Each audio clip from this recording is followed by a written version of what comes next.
Hello, my name is Lee Orff, and I'm an atmospheric scientist at the University of Wisconsin.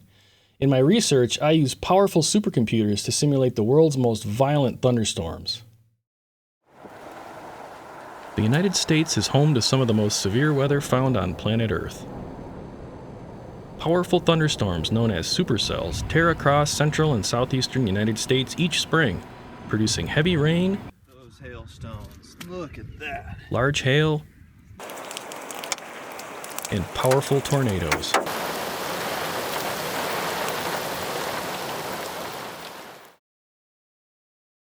Since the dawn of the digital computing age in the mid-20th century, atmospheric scientists have utilized computers to simulate the weather. ENIAC, the first electronic general-purpose programmable computer, made its first rudimentary weather forecast in 1950. In the 1960s, Control Data Corporation became the first manufacturer of what would become known as supercomputers.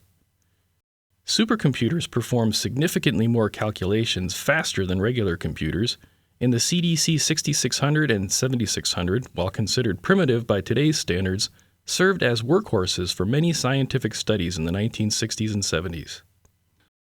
Some of the earliest simulations of supercell thunderstorms were conducted on the CDC 6600.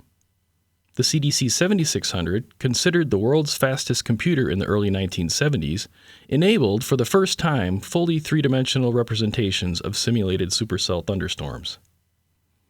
In 1972, Seymour Cray left Control Data to form Cray Corporation.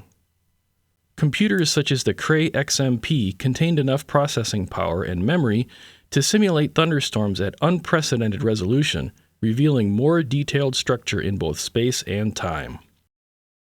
In 1989, scientists at the University of Illinois conducted a breakthrough supercell simulation on the Cray XMP. The simulation, covering over 2 hours of the storm's life, was brought to life in a 5-minute-long video that took 4 scientific animators almost 1 year to create using the latest silicon graphics hardware. Throughout the 1980s, supercomputers evolved towards massively parallel distributed memory architectures made up of separate computers connected by a fast network. This approach was also used to create relatively inexpensive computer clusters made up of consumer hardware that researchers could build themselves for their labs. A single computer may contain multiple processors that all share the same memory. A parallel distributed architecture takes multiple computers, or nodes, and connects them together with a high-speed network. This network facilitates exchange of data between nodes during model execution and also the saving of data to disk. One early example of massively parallel distributed memory computing was the Wisconsin Model Engine, developed at the University of Wisconsin. This computer was comprised of dozens of identical boards, each containing microprocessors called transputers, each of which performed calculations throughout its own volume of the simulation's domain.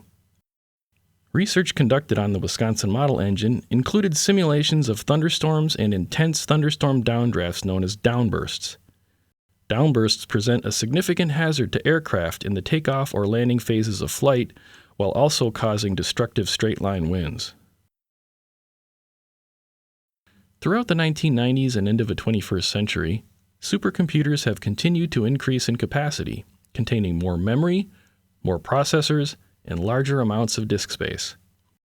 These advances have allowed scientists to increase the sophistication of their models and to execute their models at higher resolution. Increasing resolution means breaking the world into smaller and smaller component volumes, allowing features such as a fully resolved tornado to occur within the model. In the early 2020s, a typical supercomputer configuration still involves racks of compute nodes connected through a high-speed network.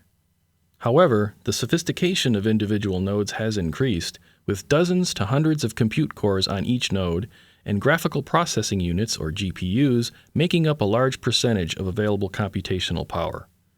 Networking speed has also increased dramatically. The Blue Water supercomputer, which came online in 2012, required a special facility to house it. The National Petascale Compute Facility on the University of Illinois campus was designed specifically with efficient cooling of the Blue Water system in mind. The power requirements of modern supercomputers are substantial, and this has necessitated the creation of new hardware architectures that require less power to operate while still resulting in faster and faster machines. Some of the many examples of recent research done on supercomputers includes astrophysical simulations of stars, the life cycles of galaxies, simulations of earthquakes that are able to include important high-frequency wave motion that better models the shaking effects on structures, and the formation and life cycles of the most violent tornadoes in supercell thunderstorms. Modern supercomputers enable researchers to simulate storms at high enough resolution such that realistic multiple vortex tornadoes can form within the parent supercell.